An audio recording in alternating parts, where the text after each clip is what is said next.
ധർമ്മേന്ദ്ര പ്രധാന്റെ രാജിക്കാര്യത്തിൽ കേന്ദ്ര സർക്കാർ ഉറപ്പൊന്നും നൽകിയിട്ടില്ല എന്ന് സോനം വാങ്ചുക്. പാർലമെന്റ് മാർച്ചിൽ പങ്കെടുത്ത വിദ്യാർത്ഥികൾക്കെതിരെ നടപടിയെടുക്കില്ല എന്ന ഉറപ്പ് ലഭിച്ചിട്ടുണ്ട്. നീറ്റ് പരീക്ഷയെ തുടർന്ന് ജീവൻ നഷ്ടപ്പെട്ട വിദ്യാർത്ഥികളുടെ കുടുംബത്തിന് സർക്കാർ നഷ്ടപരിഹാരം നൽകുമെന്നും സോനം വാങ്ചുക് വ്യക്തമാക്കി. 26 ദിവസത്തെ നിരാഹാര സമരം സോനം വാങ്ചുക് ഇന്ന് പുലർച്ചെയാണ് അവസാനിപ്പിച്ചത്. കേന്ദ്ര ആരോഗ്യമന്ത്രി JP നദ്ദ, കേന്ദ്രമന്ത്രി ജിതേന്ദ്ര സിംഗ്, അതുപോലെ തന്നെ ലഡാക്ക് കൗൺസിൽ ഇവരിൽ നിന്നൊക്കെ ഉള്ള നേതാക്കളുടെ സാന്നിധ്യത്തിലായിരുന്നു ഈ നിരാഹാര സമരം സോനം വാങ്ചുക് അവസാനിപ്പിച്ചത്. തുടർന്നാണ് അദ്ദേഹം ഇപ്പോൾ ഈ നിരാഹാര സമരം അവസാനിപ്പിക്കുന്നതുമായി ബന്ധപ്പെട്ട തന്റെ സന്ദേശം പുറത്തുവിട്ടിരിക്കുന്നത്. ഇതിൽ അദ്ദേഹം പറഞ്ഞിരിക്കുന്ന ഏറ്റവും പ്രധാനപ്പെട്ട കാര്യം ചില ഉറപ്പുകൾ സംബന്ധിച്ച് രേഖാമൂലം സർക്കാർ തനിക്ക് എഴുതി നൽകി എന്നതാണ്.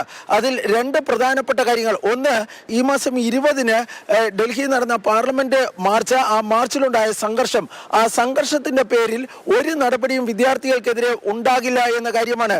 FIR ഉൾപ്പെടെയുള്ള കേസ് ഉൾപ്പെടെയുള്ള ഒരു നടപടികളും ഉണ്ടാകില്ല എന്ന് സർക്കാർ ഉറപ്പ് നൽകി, രേഖാമൂലം ഉറപ്പ് നൽകിയെന്നാണ് സോനം വാങ്ചുക് ഇപ്പോൾ അറിയിക്കുകയും ചെയ്തിരിക്കുന്നത്. ഇതിനു പുറമെ നീറ്റ് പരീക്ഷയുമായി ബന്ധപ്പെട്ട് അതിന്റെ സമ്മർദ്ദങ്ങളെ തുടർന്ന് അതുമായി ബന്ധപ്പെട്ട വിവിധ വിഷയങ്ങളെ തുടർന്ന് ജീവൻ നഷ്ടപ്പെട്ട വിദ്യാർത്ഥികളുടെ കുടുംബാംഗങ്ങൾക്ക് നഷ്ടപരിഹാരം നൽകാമെന്ന് സർക്കാർ ഉറപ്പ് നൽകിയതായും അർഹമായ നഷ്ടപരിഹാരം നൽകാമെന്ന് ഉറപ്പ് നൽകിയതായും സോനം വാങ്ചുക് വ്യക്തമാക്കുകയും ചെയ്യുന്നുണ്ട്.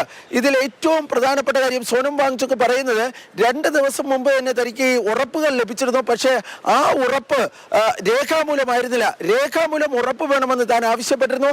ആ രേഖാമൂലമുള്ള ഉറപ്പ് ഇപ്പോൾ ലഭിച്ചിരിക്കുന്നു എന്നാണ് സോനം വാങ്ചുക് പറയുന്നത്. പക്ഷേ കഴിഞ്ഞ തവണ, അതായത് 2 ദിവസം മുമ്പ് അദ്ദേഹം ഈ എക്സിൽ കുറിച്ചിരുന്ന അദ്ദേഹത്തിന്റെ അഭിപ്രായം അനുസരിച്ച് ധർമ്മേന്ദ്ര പ്രധാനെ മന്ത്രിസഭയിൽ നിന്ന് മാറ്റാമെന്ന് JP നദ്ദയും ജിതേന്ദ്ര സിംഗും ഉറപ്പ് നൽകിയിരുന്നതായി അദ്ദേഹം പറഞ്ഞിരുന്നു. പക്ഷേ ഇന്ന് അദ്ദേഹം പുറത്തുവിട്ടിരിക്കുന്ന സന്ദേശത്തിൽ അതിലൊരു വ്യക്തത വരുത്തിയിട്ടുണ്ട്. അതിൽ അദ്ദേഹം പറഞ്ഞിരിക്കുന്നത് ഇതിൽ എപ്പോൾ ഈ രാജി ഉണ്ടാകുമെന്ന കാര്യത്തിൽ ഒരു വ്യക്തത വരുത്തുവാൻ ഈ കേന്ദ്രമന്ത്രിമാർക്ക് സാധിച്ചിട്ടില്ല എന്നാണ് അദ്ദേഹം പറയുന്നത്. ഫലത്തിൽ ധർമ്മേന്ദ്ര പ്രധാന്റെ രാജി സംബന്ധിച്ച് ഒരു ഉറപ്പും രേഖാമൂലം എഴുതി നൽകിയിട്ടില്ല. സോനം വാങ്ചുക് ഈ വിഷയത്തിൽ പാർലമെന്റിൽ സർക്കാർ എല്ലാ വിഷയങ്ങളും ചർച്ച ചെയ്യാമെന്ന്, അതായത് നീറ്റ് ചോദ്യപേപ്പർ ചോർച്ച, പരീക്ഷാ പരിഷ്കരണങ്ങൾ തുടങ്ങിയ വിഷയങ്ങളിൽ ചർച്ച ചെയ്യാമെന്ന കാര്യവും തന്നെ അറിയിച്ചിട്ടുണ്ടെന്നും വ്യക്തമാക്കുകയും ചെയ്തിട്ടുണ്ട്.